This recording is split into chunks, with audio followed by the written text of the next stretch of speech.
Hello, I'm Rachel Wunderlich. And I'm Dorothy Cicero, and today we're going to be talking about our student Adam. So we're going to introduce him first. So Adam is 15 years old. He's 4 feet 5 inches tall, and he's a sophomore. Um, his mother is of French descent, and his father is of German descent. Adam has an endocrine disorder, and so his puberty is delayed.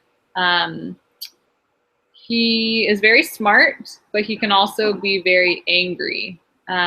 He has ADHD, and generally he's very critical of his peers and surly and angry towards his teachers. He is, however, interested in photography and technology, and he spends a lot of time alone in the school computer lab. So that's just kind of a brief introduction about Adam. And Rachel's going to talk about some of the first steps that we undertook to reach out to Adam next. In our first attempt, we focused on Adam's ADHD and how it could be a cause or factor that explains his anger. We briefly looked at his privileged background and how that may play into his education. We then looked into endocrine disorder and how that may add stress, cause anger, and limit his interactions with his peers.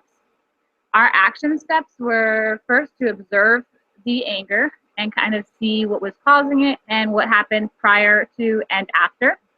We, as the teacher, would educate ourselves on endocrine disorder and its effects on students' growth and education.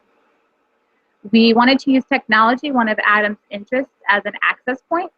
And our goal was to have Adam be an expert in something that he enjoyed, such as photography or technology, and teach in small groups to his peers to help facilitate interaction with peers.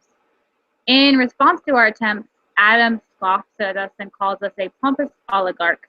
He has no interest in computer lab or attempts to engage him. He becomes surly, rolls his eyes, and walks away.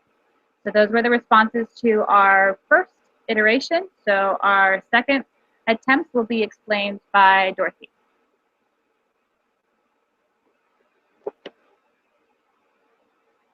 Dorothy is currently muted.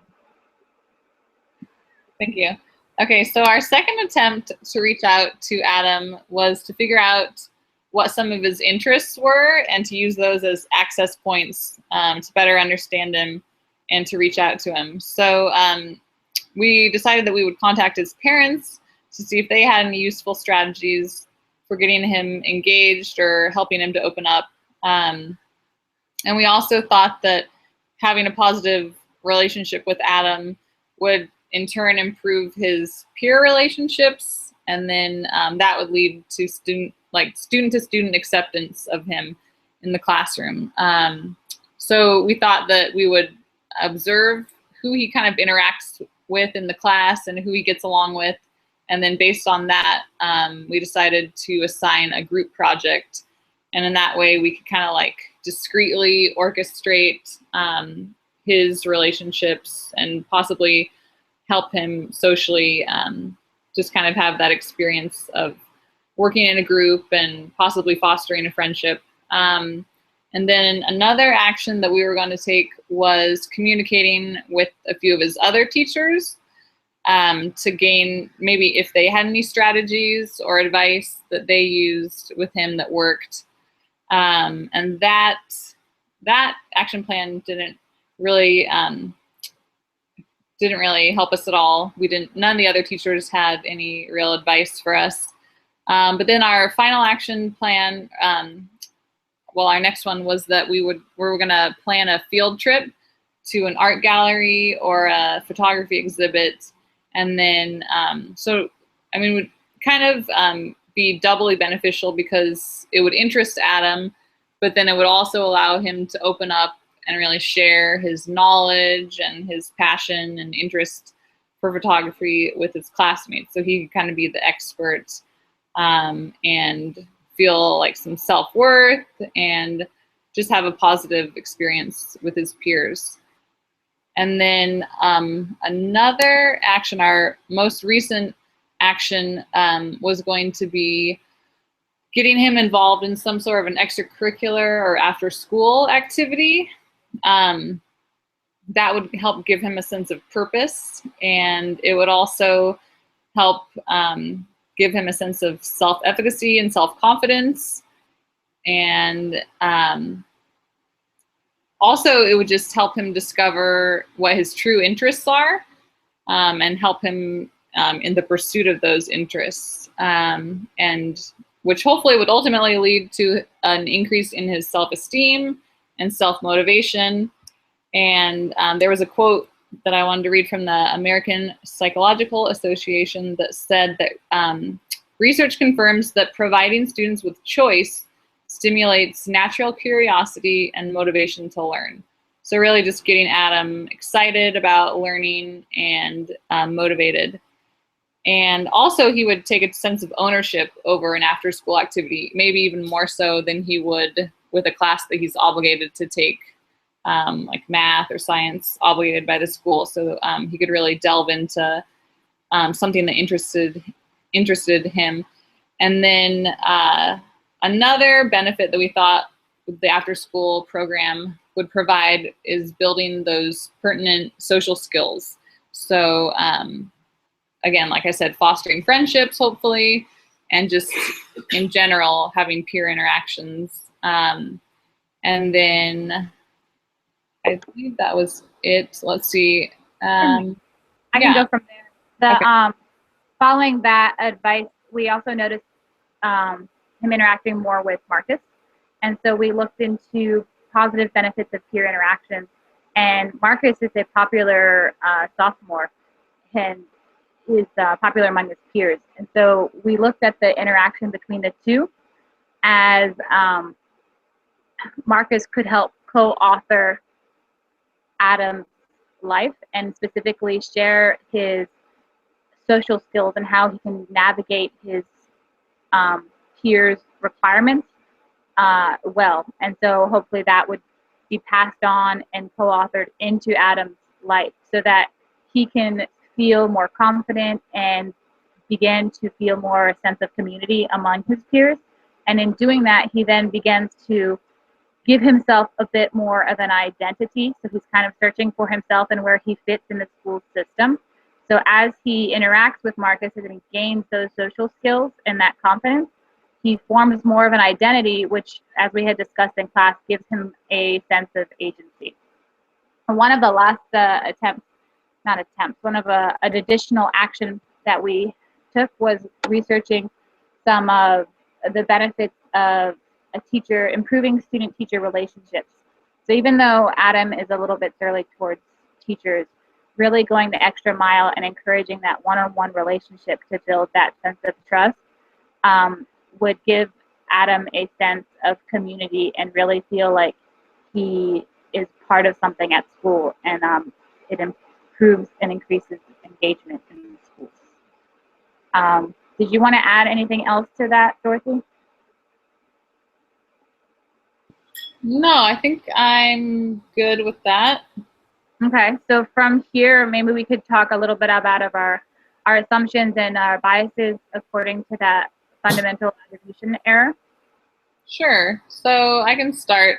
On our first iteration, we assumed basically that Adam, being of German and French descent, from a two-parent household, and his parents, well, his dad is a media designer and his mom is a speech pathologist. Anyway, we wrote something about being a privileged white male. So I guess that was our assumption, that based on just the little we knew about Adam, that he was a privileged white male. And so as far as the fundamental attribution error goes, just really checking our biases and checking our assumptions, and really getting down to getting to know your students is ultimately the best way to counter any of those assumptions that could end up being false and detrimental to your perception of the student.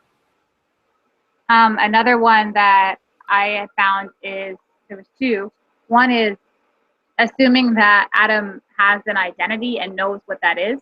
And so in our action plan, we had to really step back and realize that Adam was still forming his identity and needed help in doing that through peer and social interactions.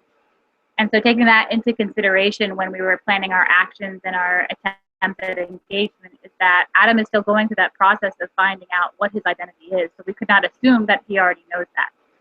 Another one was the flipping the narrative. We had discussed in class last week.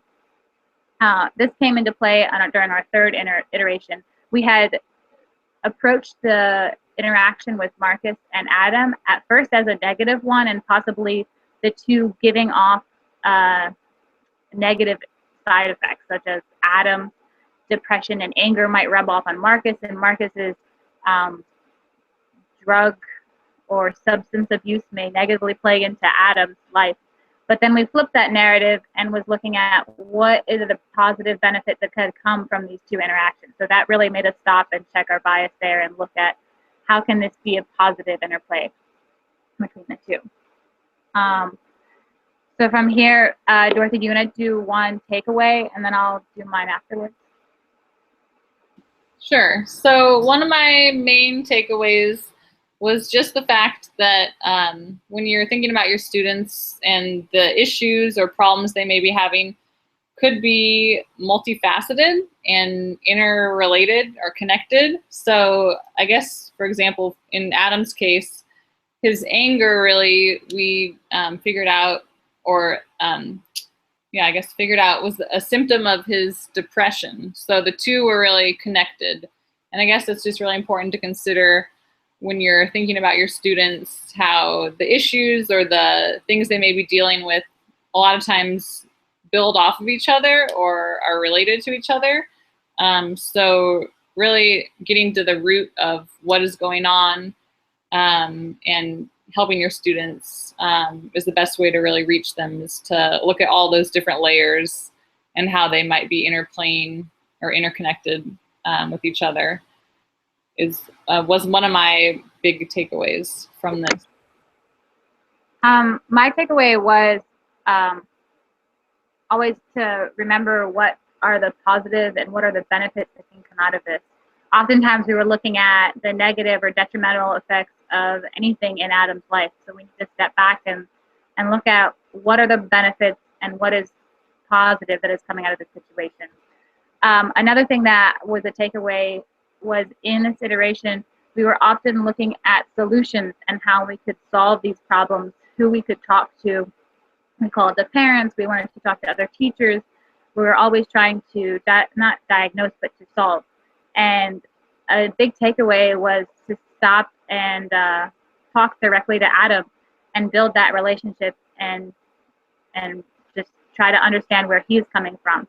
So remember to stop and talk and interact with that student one-on-one, because that's really going to be your best source of understanding what they're going through and how to best help them navigate all of that. Yeah, and then just one more really quick takeaway, just the fact that Adam was considered angry and surly towards his teachers, I think is important to remember that he was struggling with his own sense of self and identity, which Rachel mentioned earlier, but I think it's really important to take into account or into consideration as teachers that, yeah, you may have students that are angry or seem, to lash out at you, but it may be just a manifestation of his own or of their own insecurity, or maybe lack of self-esteem or lack of direction. And so just not lashing back out at them, I guess, is one of the big takeaways for me, is really just helping them to figure out who they are and their sense of self, and giving them that self-esteem and purpose so that they're not angry, and just really reaching out. And like Rachel said, interacting one-on-one was the big takeaway. So yeah, so that's Adam and what we learned from that iteration. Thank you. Thanks.